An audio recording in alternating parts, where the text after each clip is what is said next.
I'm Claire Martin, and I discovered that I had hepatitis B when I was at Durham University studying Chinese. We were going to go to China and spend a year practicing at the Mandarin Training Center in Beijing, and we had to be tested for all sorts of things. Heavens knows why, but we did. And they came back and said that I had hepatitis B, which was a complete shock to me. I mean, the first thing I said was, "What's hepatitis B?" And in those days, they weren't really that sure about it. Not many people had had it, or not many people had been diagnosed with it. And they really didn't know that much, which is really quite alarming. And in fact, actually, what they said was, in those days, it was called Australia antigen positive. That's what they said, you're Australia antigen positive. And I had to wear a necklace, which with details of my blood condition in it, so that if I was in an accident, then anybody who came to the rescue knew that I had hepatitis B, which made me feel like a leper, actually, to be honest. This was in the days before Google. I mean, you couldn't Google it, so you didn't know, and you kind of relied on what little contact you had with doctors, and to be honest, I don't think they knew that much about it back in those days. There's a massive stigma around hepatitis B.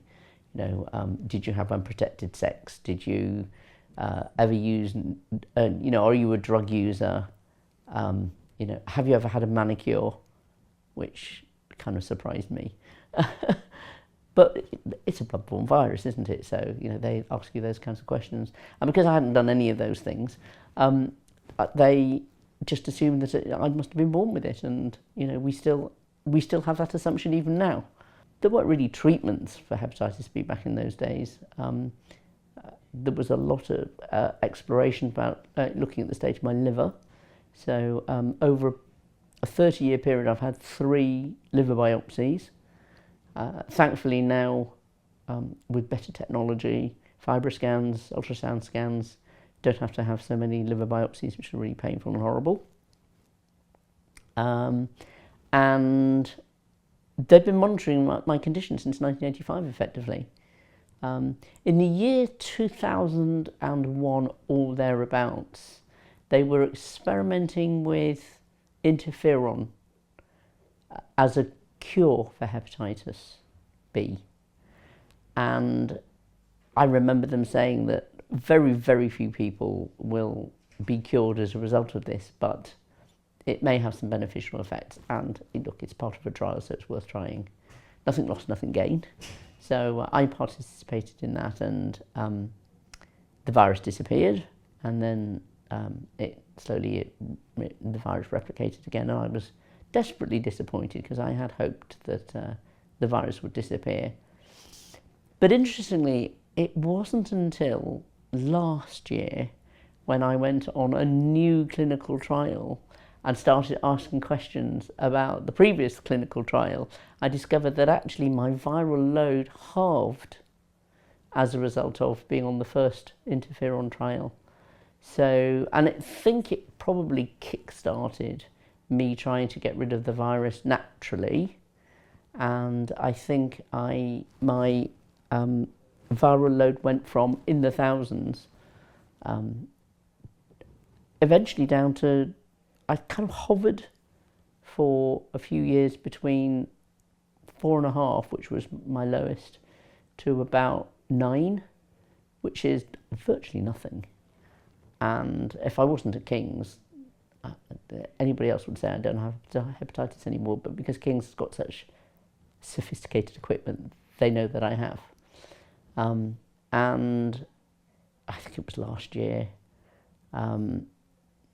Kosh Agarwal, who's the head honcho at King's, looked at my file and said, "Why aren't you on a clinical trial?"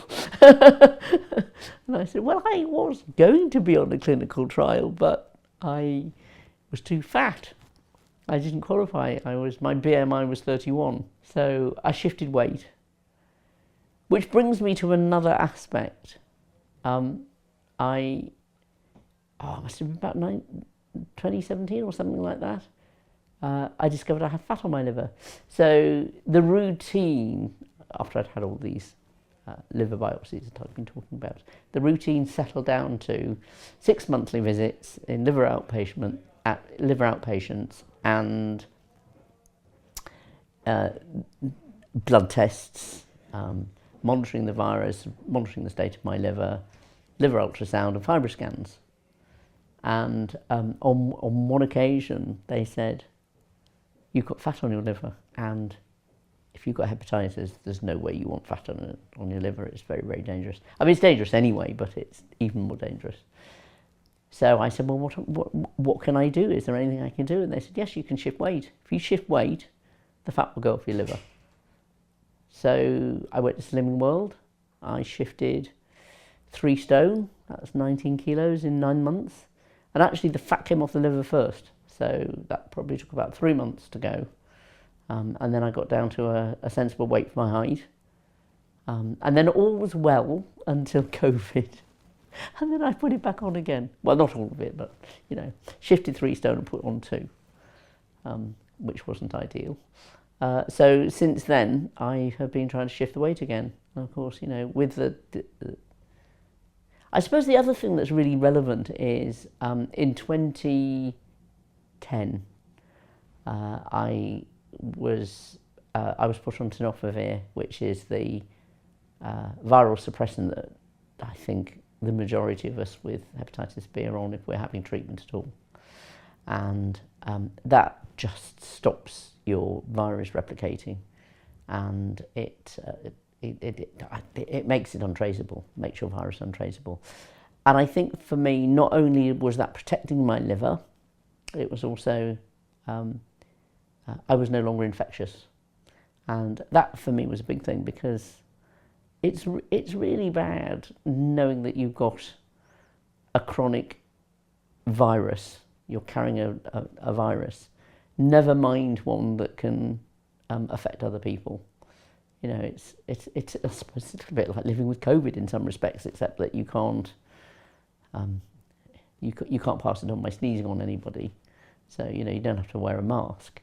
But even so, it's a blood-borne virus, and you can, if you're not careful, give it to somebody else.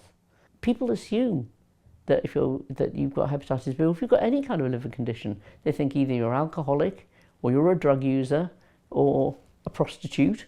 So it's that we have to combat, and that's why people don't come forward. And it's essential that people do. The thing about hepatitis B is there are 300 million people around the world with hepatitis B.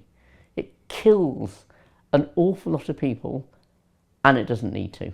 There are medicines out there that will help people survive hepatitis B. The difficulty is that, first of all, there are a lot of people that end up discovering they've got hepatitis B when it's too late, when there's already damage to the liver. It's a virus that doesn't have any symptoms till it's too late. Once you've got the symptoms, then it's probably often is too late.